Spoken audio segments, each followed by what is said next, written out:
Wie wir mit unseren Körpern umgehen müssen, unterscheidet sich von bisher.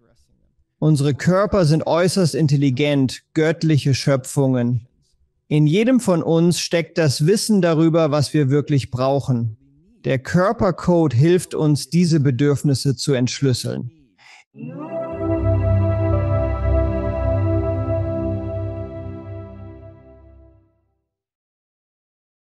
Ich möchte den zurückkehrenden Champion Dr. Bradley Nelson wieder in der Show begrüßen.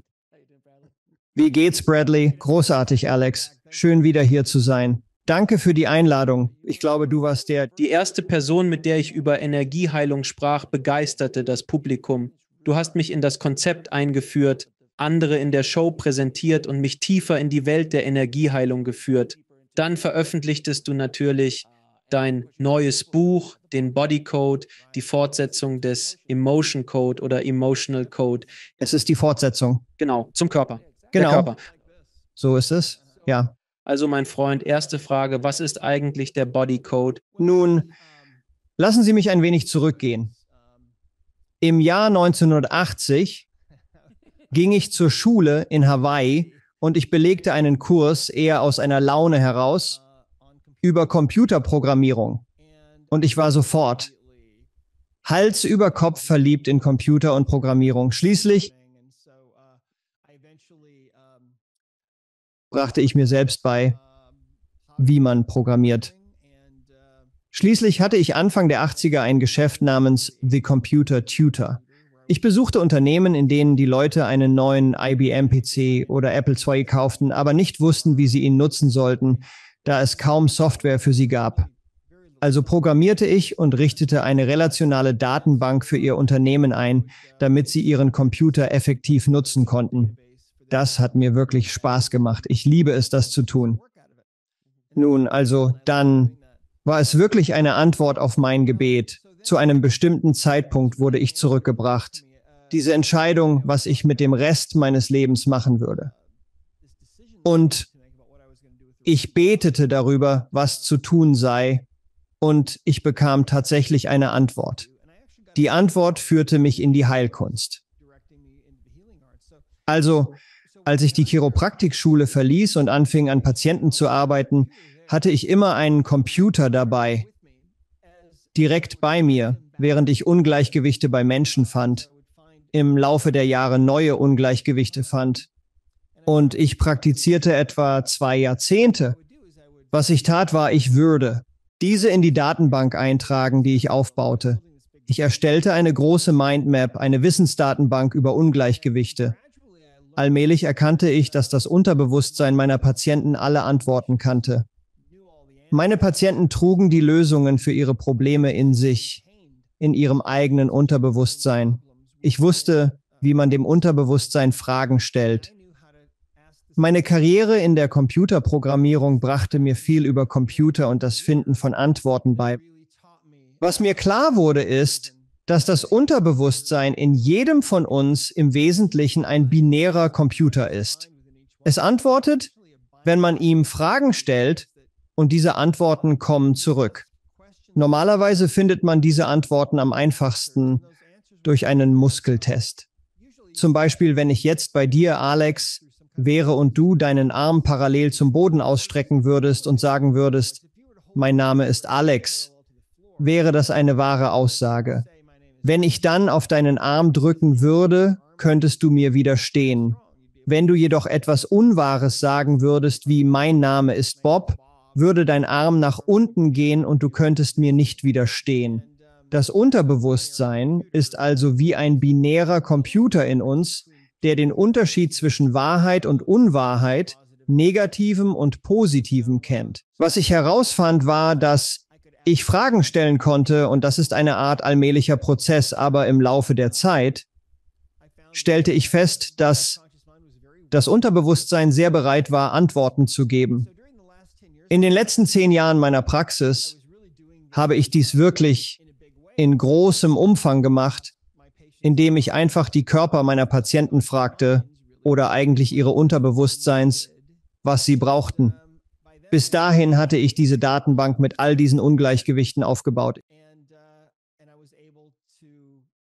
Ich hatte großen Erfolg damit. Die meisten Menschen, die ich in den letzten 10 Jahren meiner Praxis gesehen habe, hatten gesagt bekommen, dass es für sie wirklich keine Hoffnung mehr gäbe, dass die westliche Medizin ihnen nichts zu bieten habe. Aber wissen Sie, die westliche Medizin ist großartig bei akuten Problemen. Wenn du gegen den Zug antrittst und verlierst, könnte die westliche Medizin dein Bein vielleicht wieder annähen. Es ist erstaunlich, was sie leisten kann. Doch meistens benötigen wir das nicht. Operation, und die meisten von uns brauchen meistens keine Medikamente. Stattdessen müssen diese Ungleichgewichte korrigiert werden. Es gibt 6 verschiedene Arten von Ungleichgewichten beschrieben im Body Code Buch. Wir sprechen über all diese. Aber hier ist ein Bild mit 6 Symbolen, die jeweils einen Bereich des Ungleichgewichts repräsentieren. Es gibt also 6 Wege, wie wir aus dem Gleichgewicht geraten, 6 verschiedene Kategorien. Denken Sie darüber nach, das wird Sinn machen. Ich denke, das erste hier sind Krankheitserreger. Wenn du einen Virus, Parasiten, Pilz oder bakterielle Infektion hast, musst du das loswerden, um gesund zu sein. Richtig? Macht Sinn. Dieses hier sind Energien. Und das betrifft eingeschlossene Emotionen, über die wir letztes Mal viel gesprochen haben. Und es gibt auch andere Dinge in diesem Bereich. Die Energie von durchlebten Traumata und Ähnliches. Hier drüben haben wir Fehlstellungen. Jedes Gewebe kann sich fehlstellen. Diese entstehen meist durch Dinge wie eingeschlossene Emotionen. Wir haben hier eine Kategorie namens Schaltkreise und Systeme. Und das hat mit den Verbindungen zwischen dem Geist und dem physischen Körper zu tun. Alle Organe, alle Drüsen, all das, die Chakren, die Meridiane, solche Dinge. Hier unten haben wir Toxine. Es ist ziemlich offensichtlich, wenn du viele Toxine im Körper hast, wirst du dich nicht sehr gut fühlen. Hier drüben haben wir Ernährung und Lebensstil. Und das ist auch ziemlich offensichtlich. Wenn dir ein bestimmtes Mineral fehlt, kannst du bestimmte chemische Reaktionen im Körper nicht durchführen. Du brauchst deine Vitamine und so weiter. Das sind die 6 Kategorien. Du wirst bemerken im Buch, ich weiß nicht, ob du es aus dieser Entfernung sehen kannst, aber jede davon hat eine Seitenzahl. Wenn du zu dieser Seite blätterst, zum Beispiel für Energien, kommst du hierher. Auf der nächsten Seite finden Sie Unterkategorien. So funktioniert der Bodycode. Mit anderen Worten, ich frage das Unterbewusstsein meiner Patienten, ob es einen Grund für ihre Symptome gibt. Möglicherweise sind es Fibromyalgie, chronische Müdigkeit, Autoimmunprobleme oder Schlimmeres. Das Unterbewusstsein antwortet, ich finde Ungleichgewichte und behebe sie. Aber es hat wirklich, wirklich gut funktioniert. Lassen Sie mich eine Geschichte erzählen. Es gab eine Fibromyalgie-Selbsthilfegruppe, zu der ich einmal ging. Und ich sprach etwa 1 Stunde lang in einem Krankenhaus. Und während der ganzen Stunde, in der ich sprach, saß eine Frau direkt zu meiner Rechten, mich im Publikum ansah und die ganze Zeit weinte. Während ich sprach, liefen ihr die Tränen herunter. Als das Treffen vorbei war, versammelten sich die Leute um mich, um mit mir zu sprechen. Und sie war da und versuchte mit mir zu reden. Ich hatte ein wenig Schwierigkeiten, sie zu verstehen, weil sie schluchzte.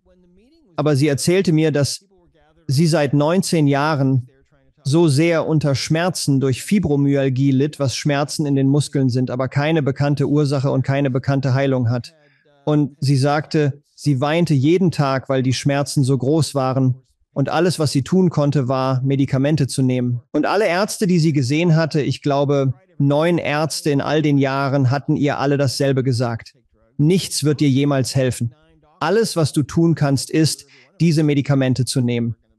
Ein Teil des Grundes, warum sie an diesem Abend weinte, war, dass es das erste Mal in all den Jahren, fast 2 Jahrzehnten war, dass sie einen Arzt sagen hörte, dass es tatsächlich Hoffnung für sie geben könnte, gesund zu werden. Richtig? Nun, sie kam in mein Büro und wir begannen an ihr zu arbeiten. Und was wir herausfanden, war, dass sie in all diesen 6 Bereichen im Ungleichgewicht war. Mit anderen Worten, sie hatte Parasiten und Viren im Körper. Viel emotionalen Ballast mussten wir beseitigen. Fast jedes Organ und jede Drüse waren im Ungleichgewicht. Wir mussten eingreifen. Viele Fehlstellungen und Toxizität waren vorhanden. Sie hatte viele verschiedene Nährstoffmängel. Und so. Das Schöne an dieser Arbeit ist, dass ich ihr Unterbewusstsein fragen konnte, was sie wirklich brauchte.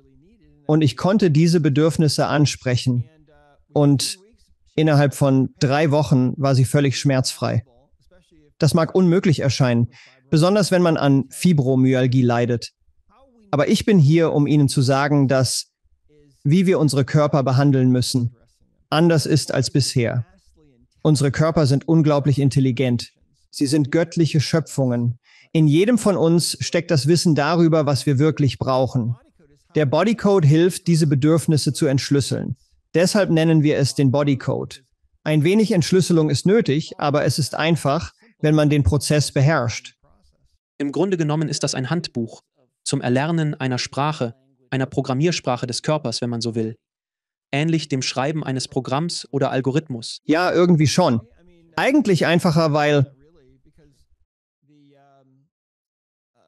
grundsätzlich funktioniert es so, wenn ich an dir arbeiten würde und sagen wir mal, du hättest irgendein Problem, würden wir einfach dein Unterbewusstsein nach einem zugrunde liegenden Grund fragen.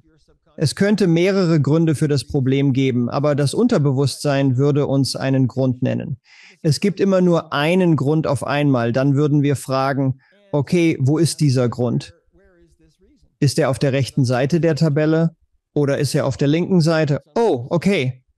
Links Muskeltests. Dann fragen wir, ist es hier oder hier oder hier? Das könnte uns zu Toxinen führen. Dann gehen wir dorthin und vielleicht finden wir heraus, dass man es nie weiß. Lass mich dir eine Geschichte erzählen. Vor Jahren, 1989, als ich anfing zu praktizieren, arbeitete ich mit einem Mann zusammen, der mein Mentor war, Dr. Stan Flagg in Kalispell, Montana. Ich komme aus Montana und folgte ihm nach der Schule etwa 4 Monate lang in seiner Praxis, machte Notizen. Er war ein erfahrener, älterer Arzt. Eines Tages kommt eine Frau herein. Sie wirkt wie der Tod im Urlaub, im Rollstuhl. Ihre ganze Familie ist bei ihr. Sie war im Krankenhaus seit etwa 3 Wochen krank und niemand weiß, was los ist. Sie leidet unter schrecklicher Müdigkeit und Schmerzen im ganzen Körper.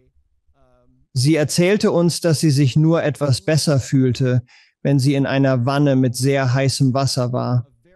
Doch es war so anstrengend, aus dem Wasser zu kommen, dass sie alleine nicht dazu in der Lage war und ihre Familie ihr helfen musste. Es war einfach schrecklich. Im Krankenhaus wurden zahlreiche Tests durchgeführt, doch die Ursache blieb ein Rätsel. Während ich Notizen für meinen Mentor Dr. Flagg machte, stellte er ihr spontan die Frage, können Sie sich an einen Spinnenbiss erinnern? Nachdem sie darüber nachgedacht hatte, berichtete sie, dass sie einige Wochen vor ihrem Krankheitsausbruch tatsächlich von einer Spinne gebissen worden war. Dies führte zu einer starken Schwellung, die jedoch später wieder abklang. Es ist alles Energie, richtig? Gift ist Energie, unsere Körper, alles ist Energie. Und so behandelte er dieses Gift energetisch, um es zu neutralisieren. So beendete sie ihre Behandlung, ging mit ihrer Familie nach Hause und fuhr im Rollstuhl hinaus. Sie war die letzte Patientin, die wir im Sommer 1981 sahen. Und die letzte Person, die wir an diesem Freitag gesehen haben. Am nächsten Montagmorgen kam ich um 0:18 Uhr ins Büro und sah eine Patientin im Wartezimmer sitzen. Sie kam mir bekannt vor, aber ich konnte sie nicht einordnen. Als ich mit ihr zu sprechen begann, wurde mir plötzlich klar, dass sie die Frau war, die am Freitag hier war. Die Spinnengiftdame. Sie war nicht im Rollstuhl, ihre Familie war nicht bei ihr und sie war allein. Und sie sah absolut gesund aus. Und ich war völlig erstaunt und sie und ich weinten zusammen, weil es wirklich so... Die westliche Medizin ist großartig, oder? Wir haben die beste Notfallversorgung, Akutversorgung in den USA von allen Ländern der Welt. Aber meistens ist das nicht wirklich das, was wir brauchen. Meistens brauchen wir keine Operation oder Medikamente. Wir müssen die eigentlichen zugrunde liegenden Gründe für unser Unwohlsein, unsere Schwierigkeiten bei der Partnersuche, die Anziehung von missbräuchlichen Personen oder finanzielle Probleme herausfinden. Diese Gründe sind im Bodycode enthalten. Und das ist das Schöne daran. Es ist einfach. Jeder kann es tun. Man muss niemanden dafür bezahlen. Obwohl wir Tausende von Menschen auf der ganzen Welt zertifiziert haben, diese Arbeit zu tun, kann man einen Praktiker auf discoverhealing.com finden, aber man kann es auch selbst machen. Und das ist der Grund, warum ich dieses Buch geschrieben habe, damit die Menschen anfangen zu verstehen, wie ihre Körper tatsächlich funktionieren und wie wir Fragen stellen und Antworten bekommen können. Und es ist wirklich ein Paradigmenwechsel, der die Welt verändern wird, glaube ich. Alex, lass mich dich das fragen. Sie haben in diesem Gespräch mehrmals erwähnt, dass Sie das Unterbewusstsein befragt haben. Wie genau stellen Sie die Frage und erhalten eine Antwort? Früher habe ich einfach mit meinen Patienten gesprochen und Fragen gestellt. Die Antworten kamen aus dem Unterbewusstsein durch einen Muskeltest. Das Unterbewusstsein ist wie ein binärer Computer, der Ja oder Nein antwortet. Jeder kann es ausprobieren. Schnapp dir einen Freund, lass ihn seinen Arm ausstrecken und seinen Namen sagen. Wenn du auf seinen ausgestreckten Arm drückst, wird er stark sein. Es ist eine interessante Methode, um zu zeigen, wie das Unterbewusstsein funktioniert und wie es durch Muskelkraft kommuniziert.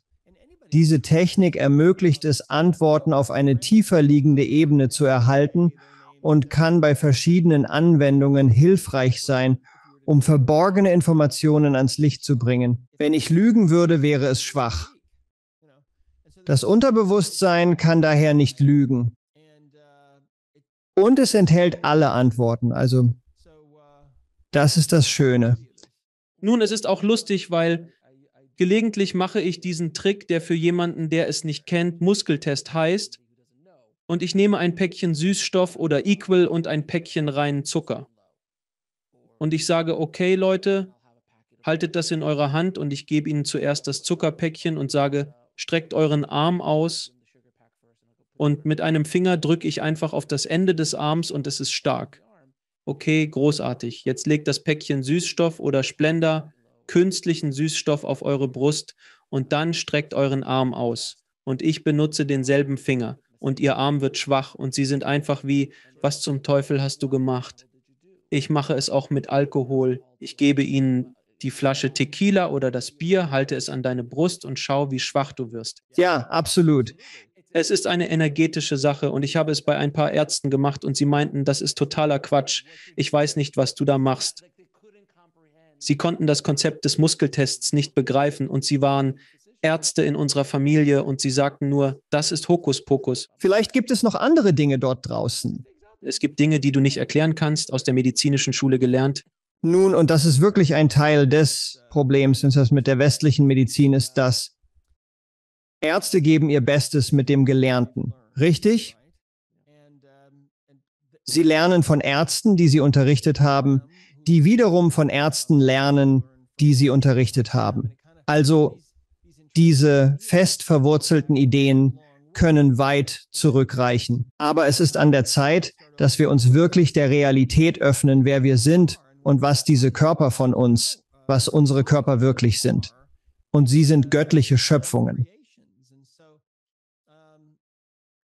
Es hat mich immer wieder erstaunt. Ich erzähle Ihnen eine weitere Geschichte. Eine Frau kam zu mir mit einem chronischen Husten, der schon seit einem Jahr anhielt. Ich weiß nicht, ob ich diese Geschichte bereits erzählt habe. Ich glaube nicht. Nein. Ich glaube nicht, dass du das gemacht hast. Jedenfalls erzählte sie mir, dass ihr Mann vor Monaten ans andere Ende des Hauses gezogen war, weil sie sagte, ich huste die ganze Nacht und den ganzen Tag. Sie berichtete mir von ihrem Krankenhausaufenthalt, wo alle möglichen Tests durchgeführt wurden, die jedoch alle negativ ausfielen. Sie haben einfach keine Ahnung, was mit ihr los ist. Doch sie äußerte ihre Sorge, dass ihre Ehe darunter leiden könnte, da es ihr Leben einfach ruiniert.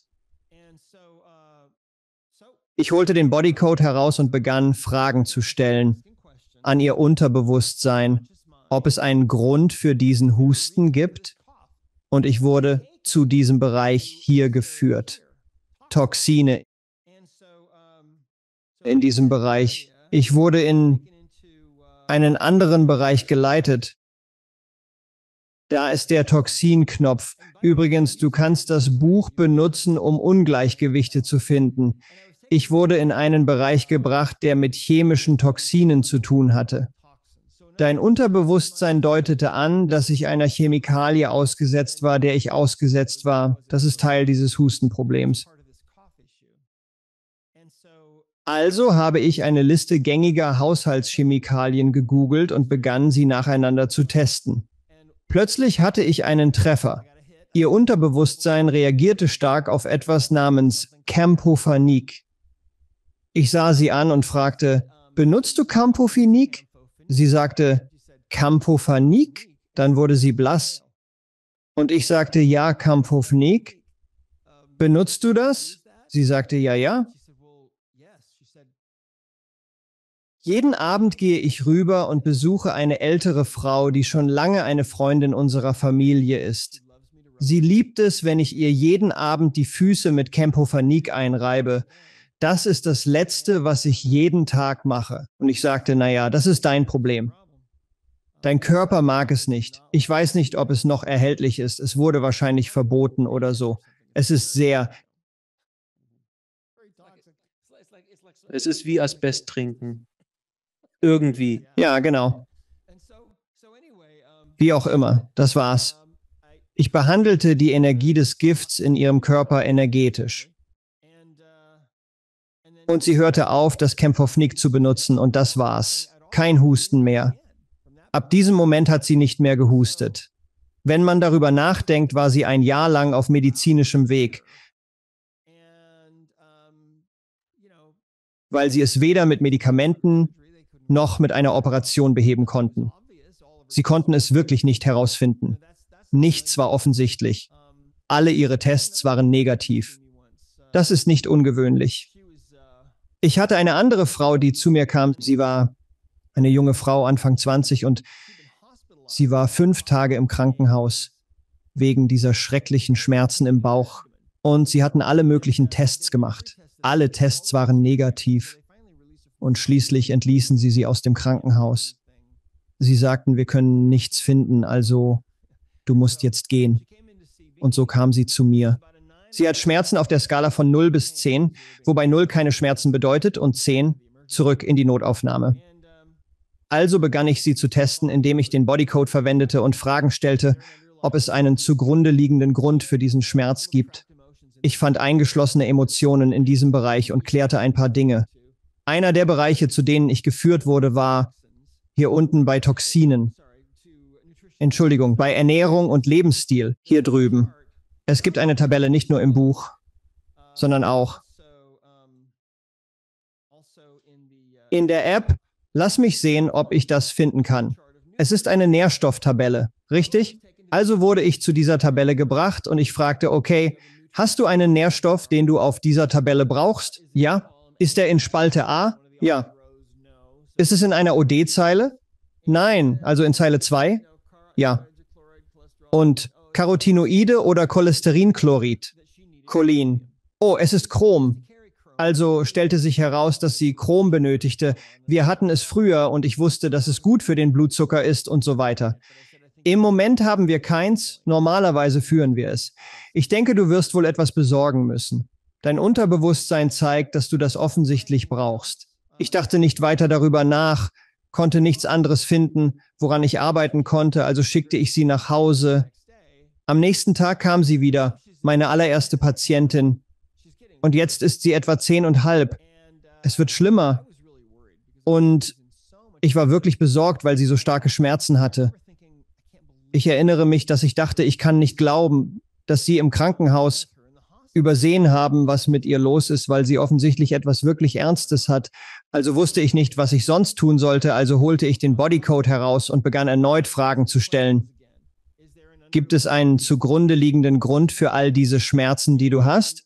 Und ja, okay. Ist es auf der linken Seite? Nein, es war auf der rechten Seite. Es ging wieder um Ernährung und Lebensstil, derselbe Bereich. Und von all den tausenden Möglichkeiten, Alex, zu denen ich hätte geführt werden können, wurde ich wieder genau zu dieser Nährstofftabelle geführt. Und ich wurde wieder direkt zu Chrom geführt. Und erst in diesem Moment erinnerte ich mich, oh ja, das ist gestern schon aufgetaucht. Und ich sagte, weißt du was? Ich weiß nicht warum. Ich habe keine Ahnung warum, aber ich sagte, dein Unterbewusstsein sagt mir, du brauchst wirklich Chrom. Ich weiß nicht warum. Aber schau, ich möchte, dass du jetzt sofort mein Büro verlässt, die Straße runter zum Reformhaus gehst, Chromtabletten kaufst und nicht wartest. Frag sie nach Wasser und nimm welche. Direkt dort und dann komm zurück. 20 Minuten später. Diese junge, sehr sportliche Frau hüpft buchstäblich in meinem Wartezimmer auf und ab, weil sie so aufgeregt war, weil sie sagte, in dem Moment, als sie das Schmerzmittel oder die Chromtabletten nahm, war der Schmerz sofort weg. Einfach sofort. Also springt sie in meinem Wartezimmer auf und ab und sagt, ich bin geheilt. Ich bin geheilt. Sie fragte, wie hast du das gemacht? Und ich sagte, ich habe keine Ahnung. Bis heute habe ich keine Ahnung. Aber ich sagte zu ihr, weißt du, dein Unterbewusstsein wusste, dass du das brauchst. Warum, weiß ich nicht. Niemand konnte mir jemals erklären, warum sie Chrom brauchte und warum es ihre Schmerzen verschwinden ließ. So etwas habe ich seitdem nie wieder gesehen, mit Chrom. Aber das Interessante war, dass ihr Unterbewusstsein wusste, dass sie das brauchte. Dank des Bodycodes konnten wir Fragen stellen und Antworten erhalten. Das Schöne am Bodycode ist, dass man Antworten auf Dinge finden kann, die sonst vielleicht verborgen blieben. Nun, wir reden ständig über das Unterbewusstsein und du hast es erwähnt, dass es binär ist, aber gibt es eine tiefere Erklärung, warum es solche Dinge weiß? Nun, ich sage dir etwas. Ich glaube, dass natürlich haben wir zwei Gehirne, oder? Man kann es so sehen. Wir haben zwei Geister. Tagsüber verbringen wir unsere Zeit im Bewusstsein, wo wir arbeiten, Beziehungen pflegen und lernen. Wenn wir nachts schlafen gehen, übernimmt das Unterbewusstsein. Dieser intelligente Teil kann Zellen umwandeln, sei es in neue Herzmuskelzellen oder in Millionen und Abermillionen neuer Blutzellen pro Minute und so weiter. Das Unterbewusstsein ist ein faszinierender Teil unseres Wesens, der ständig aktiv ist und erstaunliche Transformationen vollbringen kann. Unser Unterbewusstsein erinnert sich an alles, was du je getan hast. Jeder Lebensmoment, jedes Gesicht in der Menge, alles, was du gegessen, geschmeckt, berührt oder gerochen hast, ist dort gespeichert. Es existiert auch eine Liste von Dingen, die erledigt werden müssen, den Ungleichgewichten, die eine Person hat und angegangen werden müssen, damit diese Person völlig gesund ist. In den letzten 10 Jahren meiner Praxis habe ich das immer wieder bewiesen. Denn die meisten Patienten, die ich sah, hatten gesagt bekommen, dass es in der westlichen Medizin keine Heilung für sie gibt. Und doch konnten die allermeisten von ihnen gesund werden, mit nur wenigen Ausnahmen, weil ich das Unterbewusstsein befragt habe. Ich erinnere mich an eine Patientin. Ich hatte eine neue Patientin, die zu mir kam. Ich erinnere mich nicht mehr, was mit ihr los war, aber es war etwas Bedeutendes. Ich sagte zu ihr, ich habe keine Ahnung, was mit dir los ist, was die Gründe sind. Sie sah mich schockiert an. Ich sagte aber, es ist okay. Dein Unterbewusstsein, dieser Geist in dir, weiß genau, was mit dir nicht stimmt und kennt die Gründe. Ich weiß, wie man mit ihm spricht. Also können wir herausfinden, was die Gründe sind. Mach dir keine Sorgen. Und sie wurde gesund. In der westlichen Medizin bedeutet unheilbar, dass Medikamente oder Operationen nicht zur Heilung beitragen können. Das ist eine sehr begrenzte Perspektive. Und jetzt betreten wir. In diesem neuen Zeitalter, in dieser neuen Realität erkennen wir, dass alles um Quantenphysik geht. Unsere Körper sind exquisit geschaffen und in sich selbst enorm intelligent. Sie kennen die Antworten, wissen, was sie brauchen, und das ist einfach das Erstaunlichste. Manchmal erleben wir das selbst ein wenig. Manchmal, du bist vielleicht im Reformhaus oder so, und vielleicht merkst du, dass du ein bestimmtes Vitamin brauchst oder so. weil du hast darüber nachgedacht oder du hattest einen Traum davon oder es ist dir immer wieder in den Kopf gekommen oder so. Das Unterbewusstsein hat diese Wege, mit unserem bewussten Verstand zu kommunizieren. Aber meistens ist es nicht sehr effizient. Und die meisten von uns sind nicht sehr abgestimmt auf unser Unterbewusstsein, weil wir so abgelenkt sind. Nachrichten, Facebook, Instagram, Fernsehen und mehr. Wir sind nicht wirklich in engem Kontakt. Der Bodycode bietet eine Möglichkeit für jeden, diese zugrunde liegenden Ungleichgewichte zu finden. Und es klappt. Es ist eher eine tiefere Intelligenz deines Körpers. Es verbindet sich mit einer tieferen Datenbank, wenn gewünscht. Ja, genau richtig. Und das ist das Unterbewusstsein, diese riesige Datenbank. Aber es geht darüber hinaus. Es bestehen mystische Verbindungen zwischen dem Unterbewusstsein jedes Einzelnen und der Datenbank, der Energie im Universum. Rupert Sheldrake, berühmter Wissenschaftler aus dem Vereinigten Königreich, nennt es das morphische Feld. Es wurde die Datenbank des Genies genannt, das Licht Christi oder je nach Gesprächspartner anders bezeichnet. Rupert Sheldrake. Ich liebe einige seiner Geschichten. Er hat sogar ein Buch darüber geschrieben, was sie gemacht haben. Es wurde beschlossen, eine Studie über Hunde durchzuführen, um herauszufinden, wie sie so genau spüren können, wann ihr Besitzer nach Hause kommt. Einige Leute spekulierten, dass Hunde das Auto ihres Besitzers hören könnten, wenn es die Straße herunterkommt, oder dass sie die Tageszeit erkennen würden. In den durchgeführten Tests stellte sich tatsächlich heraus, dass die Hunde plötzlich aufstanden und zur Tür oder zum Fenster gingen, um auf ihren Besitzer zu warten.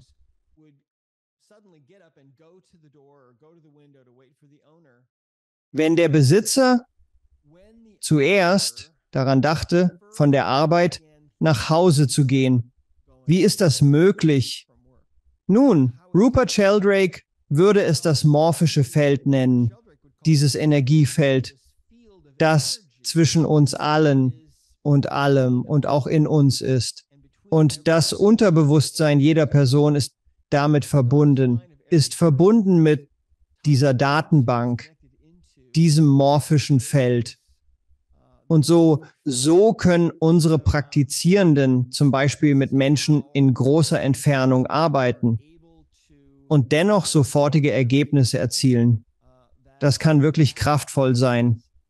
Ich erinnere mich, als der Emotion Code erstmals 2007 herauskam, ich glaube, das war 2007 oder 2008, war ich in einer Radiosendung und es war das Programm von Dr. Richard DeCenso in Virginia. Eine Frau rief an und sie hatte ein Problem. Es war ein Bruch, der ständigen Säurereflux verursachte. Und es war einfach miserabel. Und konnte ich ihr helfen? Ich sagte, ich weiß es nicht. Also stimmte ich mich auf sie ein und fand mit dem Emotion Code sofort heraus, dass sie eine eingeschlossene Emotion oder emotionale Energie hatte. Sie war damals 54, als ich das getestet habe. Das war aus dem Alter von 35, diese Grollemotion. Sofort sagte sie, oh ja, ich weiß genau, was das ist. So habe ich es aus der Ferne gelöst. Wir waren wahrscheinlich, ich weiß es nicht genau, ein paar tausend Meilen voneinander entfernt. Aber ich habe es energetisch gelöst. Und sie fühlte sich etwas besser und das war's. Ich fuhr mit dem Programm fort. Am nächsten Tag sagte sie es mir nicht, aber sie sollte wegen dieses Bruchs operiert werden. Es handelte sich um eine Hiatushernie, bei der der Magen durch das Zwerchfell nach oben ragt und der Schließmuskel am oberen Magenende nicht mehr funktioniert. Genau. Sie sollte operiert werden, wobei der Magen nach unten gezogen und getackert wird. Ich hatte eine Tante, die auf dem Operationstisch starb, als sie das machen ließ. Also am nächsten Morgen geht sie zur Operation. Nun, sie lassen sie einen Bariumschluck machen und dann ein Röntgenbild. Sie nennen es ein Scout-Film, bei dem sie nachsehen, ob alles dort ist, wo es sein sollte. oder wo sie dachten, dass es ist. Und der Arzt studierte die Röntgenbilder eine Weile und dann kam er zurück und sagte, ja, ich kann Ihnen das nicht erklären, aber es ist nicht mehr da. Er sagte, es gibt keinerlei Anzeichen von Auffälligkeiten. Also, wir können keine Risse oder Vertiefungen oder ähnliches sehen. Er sagte, wir sagen die Operation ab, weil Sie sie nicht brauchen.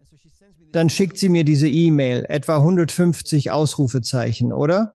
Sie hatte danach nie wieder Probleme damit, soweit ich weiß, und ich stand noch viele Jahre danach mit ihr in Kontakt. Das Fazit, Alex, ist, dass wir in einer Zeit leben, in der unser Bewusstsein sich öffnet. Das Bewusstseinsniveau der Welt, glaube ich, ist wie ein Ballon, der jeden Tag ein bisschen größer wird. Es wird immer größer, immer größer, immer größer. Und wir fangen endlich an zu erkennen, was diese Körper von uns wirklich sind und wozu sie fähig sind und wie sie alle Antworten in sich tragen. Wenn du Fragen richtig stellst, erhältst du Antworten. Der Bodycode ist ein Leitfaden zum Unterbewusstsein, um Antworten zu finden, Ungleichgewichte zu beheben und das Leben von Menschen weltweit zu verändern. Nun, als du über die Schaltkreise des Bodycodes gesprochen hast, könntest du etwas tiefer in die Schaltkreise eintauchen? Das interessiert mich in Bezug auf Chakra-Energien, Energiezentren und deren Zusammenhang mit unseren Handlungen. Ja. Also, was ich im Buch mit Schaltkreisen meine, betrifft die Verbindungen zwischen Organen, Drüsen und Muskeln des Körpers. In der Praxis habe ich entdeckt, dass ein anderer Arzt, der vor vielen Jahren verstorben ist, dieses Verständnis vorangetrieben hat. Er baute auf einem Wissen auf, das bis zur chinesischen Medizin und der Fünf-Elemente-Theorie zurückreicht. Im Grunde genommen kann man sich jedes Organ und die meisten Drüsen im Körper als Schaltkreis oder Sicherung vorstellen. Stell dir vor, du steckst jeden Haartrockner, Lockenstab und Schweißer in deinem Badezimmer ein. Was passiert? Du ziehst zu viel Strom. Du wirst die Sicherung durchbrennen. Also musst du in die Garage oder in den Keller oder wohin auch immer in deinem Haus gehen, den Sicherungskasten öffnen und die durchgebrannte Sicherung finden und den Schalter umlegen, um den Strom wieder einzuschalten. Wenn die Sicherung im Badezimmer durchbrennt, könnte im nächsten Raum dein Stereo spielen und plötzlich ausgehen. Warum würde das passieren? Das würde nur passieren, wenn dieser Raum am selben Stromkreis hängt. Richtig. Nun, in unserem Körper ist dies der einfachste Weg zu verstehen, wie das auch in unserem Körper funktioniert, weil bestimmte Muskeln mit bestimmten Organen und bestimmten Drüsen verbunden sind. Und das ist ein faszinierendes Verständnis, das einen enormen Unterschied für mich in der Praxis gemacht hat, weil ich darauf fokussiert war, meine Patienten so gut wie möglich zu heilen. Ich wollte sie nicht nur notdürftig versorgen. Ich wollte sie wirklich heilen. Ich wollte wirklich die zugrunde liegenden Ursachen ihrer Probleme finden. Und was ich herausfand, war, dass manchmal Menschen eine Fehlstellung hatten, die ich nicht korrigieren konnte. Und ich erinnere mich, als ich vor Jahren in der Studentenklinik der Chiropraktikschule war, hatte ich einen Patienten, der jede Woche zu mir kam. Er hatte eine Fehlstellung und Beschwerden sowie Schmerzen zwischen seinen Schulterblättern. Jede Woche fand ich dort fehlgestellte Knochen, richtete sie wieder aus und er fühlte sich so viel besser und erleichtert. Aber in der darauffolgenden Woche kam er wieder und die gleichen Knochen waren wieder fehlgestellt. Und ich richtete alles wieder aus und er fühlte sich so viel besser. Und dann kam er in der nächsten Woche wieder. Und das ging die ganze Zeit, die ich in der Klinik war, so weiter.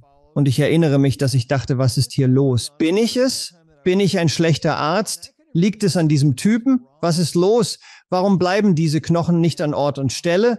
Warum halten meine Ausrichtungen nicht? Nun, viele, viele Jahre später fand ich heraus, dass wenn du ein Ungleichgewicht in deiner Leber hast, vielleicht durch zu viel Wut oder Groll oder vielleicht durch eine andere emotionale Energie oder vielleicht durch Pestizidexposition oder vielleicht hast du Amalgamfüllungen oder wer weiß, was es sein könnte. Es kann viele verschiedene Dinge sein, aber du kannst im Wesentlichen dieses Organ, die Leber, kurzschließen. Die Leber ist zufällig mit einem Muskel verbunden, der vom inneren Rand des rechten Schulterblatts zur Wirbelsäule verläuft. Er heißt Musculus rhomboideus oder rhomboid. Dieser Muskel gerät aus dem Gleichgewicht. Und wenn ein Muskel aus dem Gleichgewicht ist, gibt es immer zwei. Nun, der andere Muskel ist relativ stärker. Und so geraten die Dinge aus dem Gleichgewicht. Siehst du, das war das Problem dieses Mannes. Es hat viele, viele Jahre gedauert, bis ich das verstanden habe. Während meiner Praxisjahre habe ich herausgefunden, dass dies eine unglaublich kraftvolle Sache war. Zum Beispiel habe ich festgestellt, dass wenn Menschen ein Problem mit ihrem rechten Knie hatten, es normalerweise daran lag, dass eine Unausgewogenheit in ihrer Gallenblase vorlag, weil die Gallenblase mit einem Muskel verbunden ist, direkt hinter dem rechten Knie und auch in der rechten Schulter. Manchmal sind rechtsseitige Schulterprobleme mit der Gallenblase verbunden. Ich entdeckte, dass ein Ungleichgewicht in der Niere, egal ob links oder rechts, den unteren Rücken beeinflussen kann. Tatsächlich, in all den Jahren mit Hunderten von Patienten, mit Problemen im unteren Rücken und Hunderten von Bandscheibenvorfällen. Ich habe festgestellt, dass ich in fast 20 Jahren Praxis nur 2 Personen zur Operation schicken musste. Den Rest konnte ich selbst heilen. Warum? Weil ich wusste, dass das Geheimnis und die chinesischen Akupunkteure, die Leute, die sich in traditioneller chinesischer Medizin gut auskennen, verstehen, dass es Verbindungen zwischen Organen, Drüsen, Muskeln und so weiter gibt. Aber es ist ein sehr mächtiges Konzept, das auch im Bodycode enthalten ist. Alle Organe, alle Drüsen sind darin. Es steht alles im Buch, all diese komplexen Verbindungen, und es ist faszinierend, weil jetzt zum Beispiel, ich habe schnell gelernt, wirklich in der Praxis, dass wenn ein Patient kam und er hatte Schmerzen im linken Knie, es war meistens fast immer wegen eines Ungleichgewichts in seiner linken Nebenniere. Die Nebennieren sitzen auf den Nieren und natürlich produzieren sie Adrenalin, richtig? Und das ist die Stressdrüse des Körpers. Auch Cortisol. Wenn man zu lange unter zu viel Stress steht, überlastet man die Nebennieren. Und diese linke Nebenniere wird normalerweise zuerst aus dem Gleichgewicht geraten. Weil wenn man paarige Organe im Körper hat oder paarige Drüsen, die linken Organe oder Drüsen die Hauptorgane sind und die rechten die Reserven, so funktioniert es. Also werden normalerweise zuerst die linken Seiten betroffen, das betrifft die Lungen, Nieren und Nebennieren und so. Ich habe festgestellt, dass durch das Ungleichgewicht der Drüse oder des Organs zu korrigieren, würde den Muskel wieder aktivieren und es würde die Dinge korrigieren. Ein Beispiel: Eine Frau kam vor vielen Jahren zu mir und sagte, sie war übergewichtig. Als sie zu Dr. Nelson ging, klagte sie über ihre schmerzenden Knie. Der Arzt stellte fest, dass es sich um Überbeanspruchung handelte. Sie war unsicher, ob Jazzercise noch existierte, aber sie wusste, dass sie ohne diese Aktivität nicht abnehmen konnte. Es war ihre einzige Hoffnung, Gewicht zu verlieren. Und wenn ich nicht abnehmen kann, fürchte ich, meinen Mann zu verlieren. Ich habe sie untersucht und ein Ungleichgewicht festgestellt. Es war ihre linke Nebenniere, die unausgeglichen war und die Muskeln der linken Wade beeinträchtigte, sowie andere Muskeln, die das Kniegelenk auf der linken Seite überquerten. Also habe ich das korrigiert. Das lehren wir auch im Buch. Ich konnte herausfinden, was los war, es beheben und ich sagte, okay, versuch jetzt zu gehen. Der Knieschmerz war weg. Dann sagte ich, okay, und sie konnte es nicht glauben. Okay, lass uns das rechte Knie überprüfen. Das rechte Knie war die Gallenblase, ein weiteres Ungleichgewicht. Ich konnte das beheben, ließ sie gehen und der Schmerz im rechten Knie war weg. Das ist also wirklich das, was wir unter Schaltkreisen verstehen, aber es gibt andere Arten von Systemen im Körper. Zum Beispiel die Meridiane, die von den Chinesen entdeckt wurden. Sie sind wie kleine Energieflüsse unter der Haut, die den ganzen Körper durchziehen. Vor Tausenden von Jahren wurden sie kartiert. Es gab Figuren, die vor Tausenden von Jahren in China ausgegraben wurden, zeigen die gleiche Akupunktur-Meridiankartierung wie heute. Also, im Bodycode könnte ein unausgeglichener Meridian sein. Am häufigsten wird festgestellt, dass emotionales Gepäck dieses Ungleichgewicht verursacht. Es gibt jedoch auch andere Ursachen. Der Sinn des Bodycodes liegt darin, dass man ihn selbst nutzen kann, um Fragen zu stellen und schnell Antworten zu erhalten, was im Körper vor sich geht. Es gibt auch die 7 Hauptchakren im Körper. Und auch dort können Ungleichgewichte auftreten. Der Bodycode ist wirklich eine äußerst umfassende Methode zur Betrachtung des Körpers. Eine wichtige Anmerkung ist, dass das Bodycode-System, also das Buch, auch die Bodycode-App umfasst, die sämtliche Erkenntnisse über den Körper enthält.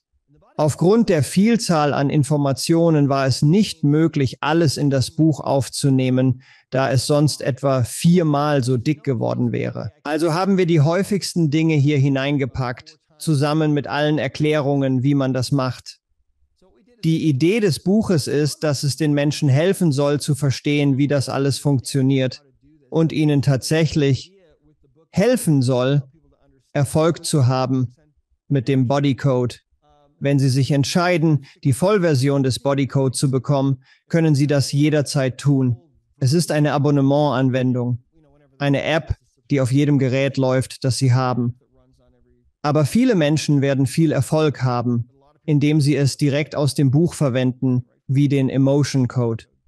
Also der Körpercode, es scheint, dass es einige Elemente gibt. Du hast über chinesische Medizin gesprochen, aber es scheint auch einige ayurvedische Ideen darin zu geben. Ayurvedische Medizin auch, richtig?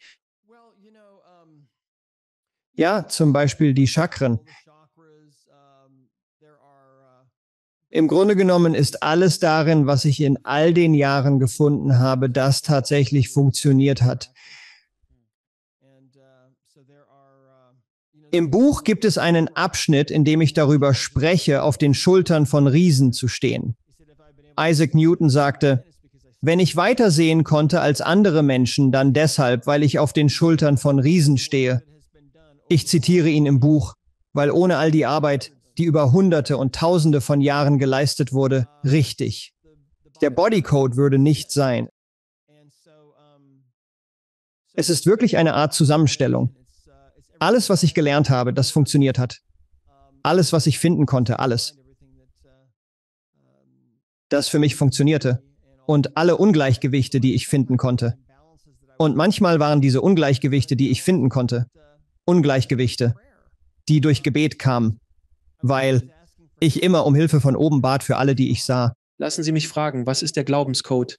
Ich habe etwas darüber gehört. Der Glaubenscode ist unsere nächste Zertifizierungsstufe. Wir bieten Zertifizierungen für Menschen an, die diese Heilmethoden wirklich meistern wollen. Die erste Stufe in unserem Unternehmen ist die Emotion Code Zertifizierung. Und dort beginnt man. Es ist einfach, da man nur nach emotionalem Ballast sucht. Das ist alles. Level 2 Zertifizierung ist Körpercode Zerti.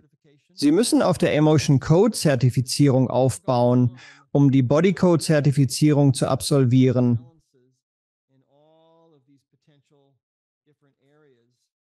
Da dort viel mehr passiert. Bei der Bodycode-Zertifizierung suchen Sie natürlich nach Ungleichgewichten in verschiedenen Bereichen, von Krankheitserregern über Fehlstellungen bis hin zu Toxinen. Die Belief Code-Zertifizierung wird unsere 3. Stufe sein und voraussichtlich bis Ende des 2. oder Anfang des 3. Quartals dieses Jahres veröffentlicht. Und das eigentliche Ziel ist, die unterbewussten Überzeugungen zu entdecken, zu identifizieren und freizusetzen. Letztendlich formen wir Glaubenssysteme. Die wirklich unser Leben beeinträchtigen und uns daran hindern, das Leben zu erschaffen, das wir wollen. Also zum Beispiel, du könntest glauben, dass du ein schlechter Mensch bist und andere Überzeugungen könnten sich daran festhalten. Ein negatives Glaubenssystem gleicht einem Baum mit Wurzeln als fehlerhaften Kernüberzeugungen. Es gibt den Stamm, die Äste und die Blätter, die einschränkende Überzeugungen und negative Programme repräsentieren.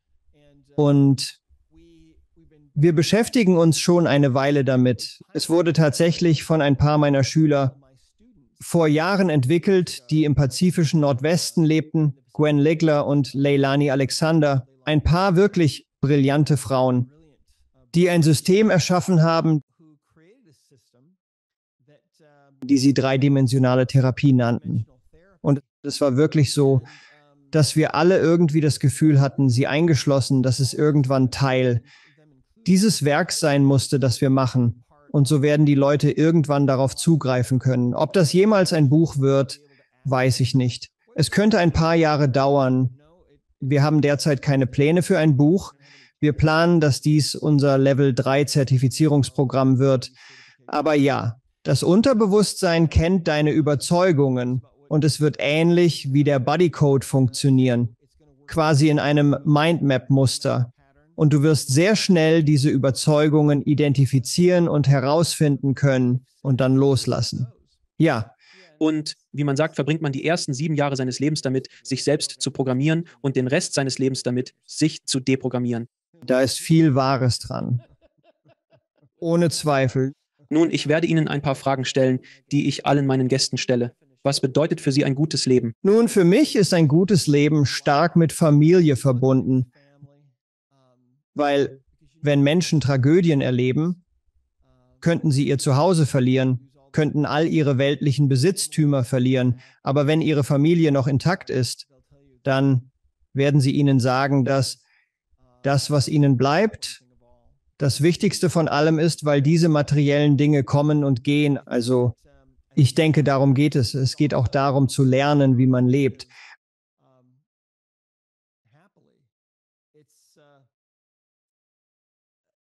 Als Christ glaube ich an die Schriften und diese alten Lehren. Und eine dieser Lehren besagt, dass wir werden in diese Welt geboren, um Freude zu lernen. Ich habe viel darüber nachgedacht, wie man trotz all der schlechten Dinge in der Welt und in unserem Leben Freude haben kann, trotz Katastrophen und Tragödien. Und dann las ich eine weitere Schriftstelle, die besagte, wir sollten alles dankbar annehmen. Es steht nicht, nimm all die guten Dinge an, die dir passieren. Es sind auch all die schlechten Dinge. Erinnere mich, wie ich Wayne Dyer hörte, der einen Guru zitierte. Der Guru sagte, in meiner Welt geht nie etwas schief. Richtig? Ich habe viel darüber nachgedacht. Ich denke, dass wir Dankbarkeit finden können, egal was passiert, weil wir daraus lernen werden, richtig? Wenn wir dafür Dankbarkeit finden können, stell dir vor, dein Leben verläuft reibungslos, selbst wenn Herausforderungen auftauchen. Das hat mich wirklich beeindruckt und ist bei mir hängen geblieben. Ich denke, dass Dankbarkeit eine sehr hohe Schwingung hat, ganz oben, sehr nah an der Emotion der Freude. Ich denke, je mehr wir danach streben und je mehr wir danach streben, bedingungslose Liebe für unsere Mitmenschen zu haben, desto wichtiger ist das. Wie definierst du Gott? Wie definiere ich Gott? Nun, ich glaube, dass Gott der Vater von uns allen ist und real existiert. Meine Religion lehrt mich, ich bin Mitglied der Kirche Jesu Christi der Heiligen der letzten Tage. Und meine Religion lehrt mich, dass Gott ein verherrlichter, vollkommener Mensch ist, dass wir buchstäblich nach seinem Ebenbild geschaffen sind und dass er möchte, dass wir das Leben haben, das er hat. Deshalb wurde diese Erde und all diese anderen Welten erschaffen. Ich glaube, dass es zahllose Bewohner von unzähligen, einer unendlichen Anzahl anderer Welten gibt, die genauso bewohnt sind wie diese. Ich glaube, dass Gott, und ich weiß es tatsächlich aus meinen Erfahrungen, dass Gott unser Vater ist, dass er absolut real ist, dass er nichts als reine und unendliche Liebe für jeden Einzelnen von uns hat. Und er feuert uns alle an, aber er greift nicht in unser Leben ein. Wenn wir wollen, dass er uns hilft, müssen wir um Hilfe bitten. Das öffnet die Tür für seine Unterstützung. Das habe ich in der Praxis gelernt. Ich hatte die Gewohnheit, bevor ich an jemandem arbeitete, Gott um Hilfe zu bitten. Und es war eine völlig private, völlig persönliche Angewohnheit, Alex.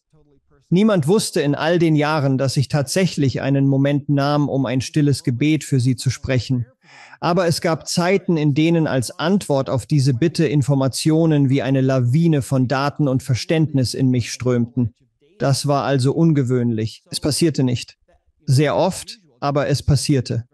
Und so habe ich daraus gelernt, dass diese höhere Macht sich völlig bewusst ist, was wir die ganze Zeit tun und bereit ist, uns zu helfen. Und so sehe ich das. Und wo können die Leute mehr über Sie und Ihre Arbeit erfahren, Sir? Ich habe einen persönlichen Blog auf drbradleynelson.com. Es ist drbradleynelson.com. Wenn Sie mehr über meine spirituellen Überzeugungen erfahren möchten, besuchen Sie die Seite Meine Überzeugungen. Unsere Hauptwebsite ist discoverhealing.com, discoverhealing.com. Dort finden Sie alle Informationen über Zertifizierung, Emotionscode, Bodycode. Sie können dort einen Praktiker finden. Wir haben eine Karte von einigen Praktikern weltweit. Also diese beiden Websites, drbradleynelson.com und discoverhealing.com. Haben Sie abschließende Worte für das Publikum? Nun, es war mir eine Ehre, in deiner Show zu sein und mit deinem Publikum und dir in Kontakt zu treten. Ich denke, es ist an der Zeit, dass wir aufwachen. Die Menschheit als Ganzes wacht auf. Zu vielen Dingen, und einige sind ziemlich unangenehm. Aber das ist in Ordnung, denn eine ganz neue Welt steht bevor, die nicht weit entfernt ist. Ich glaube, dass diese Welt auf eine Weise erhoben wird, die wir nicht wirklich verstehen oder begreifen können. Eine großartige neue Lebensweise, die kommt. Stell dir eine Welt vor, in der jeder aus seinem Herzen lebt und ohne Krieg. Stell dir eine Welt vor, in der niemand seine Türen abschließen muss. So war es, als ich ein Kind war. So alt bin ich. Das wird wiederkommen. Dr. Bradley, ich schätze es sehr, dass Sie in der Sendung sind und für Ihre Arbeit in der Welt, mein Freund. Vielen Dank. Danke, Alex. Danke fürs Zuschauen. Klicken Sie unten auf ein Video, um fortzufahren, und vergessen Sie nicht zu abonnieren.